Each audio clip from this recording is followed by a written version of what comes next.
அங்க என்ன பண்ணணும்? ரிப்பேர். ஆனா அங்க என்ன சொல்லியிருக்கு? ராஃபா. ராஃபான்னா சுகமாக்குதல். சுகமாகுதல்னா அங்க நோய் இருக்கு. என்ன இருக்கு? நோய். அங்க என்ன நோய்?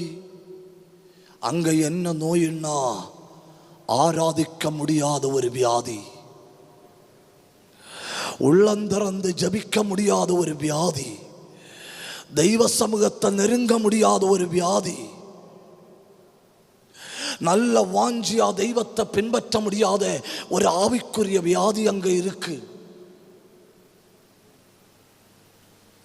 அப்ப வெறும் தகர்க்கப்பட்டு விட்டது அப்படின்னு நீங்க நினைச்சு விட்டுவிடக்கூடாது. யாராவது மும்முரமா நின்று செயல்பட தொடங்கினா அவங்களுக்கு தெரியாமலே அவங்க பலவீனப்படுறாங்க.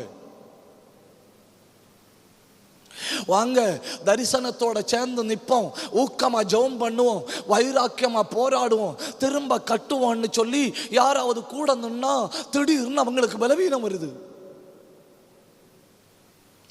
முன்னணியில நின்று போராட வேண்டியவர்கள் பலவீனப்பட்டு விழுறாங்க.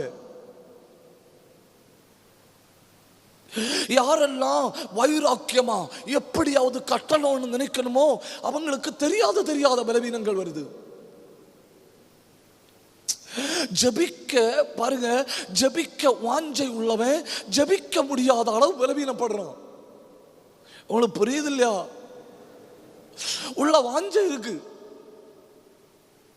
முழங்கால் நிக்க உள்ள வாஞ்சை இருக்கு, ஆனா எலும்பு பூரா வலிக்குது. வாயை திறந்து சத்தம் போட விருப்பம் இருக்கு, ஆனா ஏகப்பட்ட பிரச்சனைகள். உபவாசம் பண்ணணும், ஜபிக்கணும், தெய்வத்தை நெருங்கணுங்கிற வாஞ்சை இருக்கு, ஆனா சரீரத்தில் பலவீனங்கள் தாக்கி விட்டது.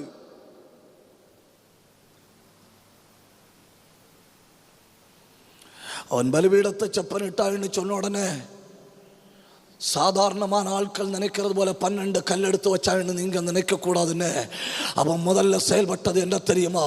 அந்த இடத்துல ஆவிக்குரிய போராட்டத்தை கொண்டு வருகிற அந்த நோயின் ஆவியை விட்டுனான். உங்கள்கிட்ட போய் சொன்ன பார்த்தீங்களா? தப்புதான். அங்க செயல்படுகிற ஆவிக்குரிய நோய்களை கொண்டு வருகிற ஆவிகளை வெட்டினா, அங்க பலவீனப்படுத்துற ஆவி இப்ப விட்டுங்க. இப்போ